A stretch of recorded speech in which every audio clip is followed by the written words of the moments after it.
মুহররম উপলক্ষে কয়েকটা বিষয় জানা দরকার। একটা হলো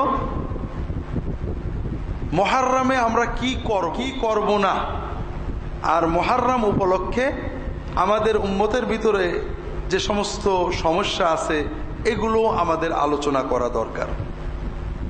মুহররম বাঙালি যখনই শোনে তখনই মনে পড়ে আশুরার কথা। আশুরার কথা মনে পড়ছে না? আশুরা কি?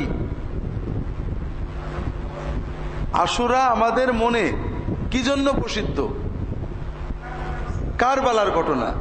তার মানে মুহররম মানে আশুরা, আশুরা মানে কারবালা, আর মুহররম মানে কারবালা। কিন্তু কারবালার ঘটনা ঘটেছে কত হিজরিতে? 61 হিজরিতে, অর্থাৎ রাসূলুল্লাহ সাল্লাল্লাহু আলাইহি ওয়াসাল্লামের ওফাতের 50 বছর, অর্ধ শতাব্দী পরে, 50 বছর পরে। তাহলে এই কারবালার ঘটনা ঘটার আগের 50 বছরে রাসূলুল্লাহ সাল্লাল্লাহু আলাইহি ওয়াসাল্লাম, সাহাবী, তাবেঈনদের জীবনে আশুরা ছিল কিনা? যদি থাকে তাহলে তাদের আশুরা ছিল, কারবালা ছিল না। কারবালা মুক্ত একটা আশুরা আছে, আর কারবালা যুক্ত একটা আশুরা আছে। এজন্য আশুরার গুরুত্ব আলোচনা দুই পর্যায়ের। একটা হলো সুন্নাতের আলোকে, হাদিসের আলোকে, আর একটা হলো ইতিহাসের আলোকে। হাদিসের আলোকে, সুন্নতের আলোকে আমল নির্ধারিত হয়। রাসূলুল্লাহ সাল্লাল্লাহু আলাইহি ওয়াসাল্লামের 50 বছর পরে যে ঘটনা ঘটে, এই ঘটনা আমাদের জীবনে ব্যথা বেদনা আনতে পারে, কিন্তু আমল আনতে পারে না। আশুরা আমাদের জীবনে মৌলিক যে বিষয়টা আমলি দিক, সেটা রাসূলুল্লাহ সাল্লাল্লাহু আলাইহি ওয়াসাল্লামের জীবন থেকে আসছে। তিনি আশুরায় রোজা রাখতেন, মক্কা থাকতেও রাখতেন। আশুরার দিনে কাবাঘরের গেলাপ পরিবর্তন হতো।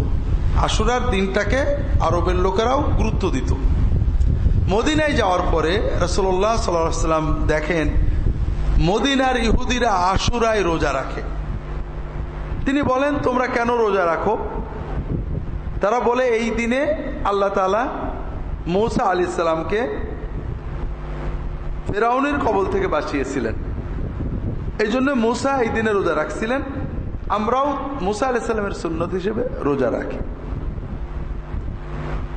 ইহুদিদের ঈদ মূলত চান্দ্র মাসে না, ওদের একটা নিজস্ব পঞ্জিকা আছে, ক্যালেন্ডার, যেটা সোলার। তো ব্যাজ্যত 10 তারিখেই, ব্যাজ্যত আরবের মদিনার ইহুদিরা আরব দেশে থেকে ওদের তারিখটা আরবির সাথে মিলিয়ে নিছিল সম্ভবত। যেভাবেই হোক, তারা আশুরাকে মূসা আলাইহিস সালামের পাস ওভার ডে হিসেবে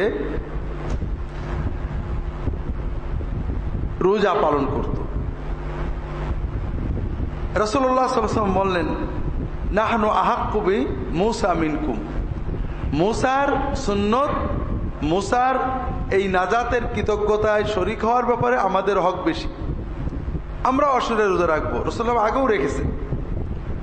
তিনি মুসলমানদের আশুরা রোজা রাখার নির্দেশ দেন। প্রথম বছরে, মদিনায় যাওয়ার পরে প্রথম বছরে আশুরা রোজাই ফরজ ছিল। দ্বিতীয় হিজরিতে আল্লাহ তাআলা রমাদানের রোজা ফরজ করে আয়াত নাজিল করেন। তখন রাসূলুল্লাহ সাল্লাল্লাহু আলাইহি ওয়াসাল্লাম বললেন, আশুরা রোজা তোমাদের ঐচ্ছিক, নফল।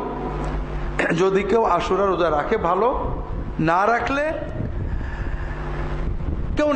গুনাহ নেই, তবে এর সওয়াব অনেক। সেটা কেমন? আল্লাহ রাসূল সাল্লাল্লাহু আলাইহি ওয়াসাল্লাম বলছেন,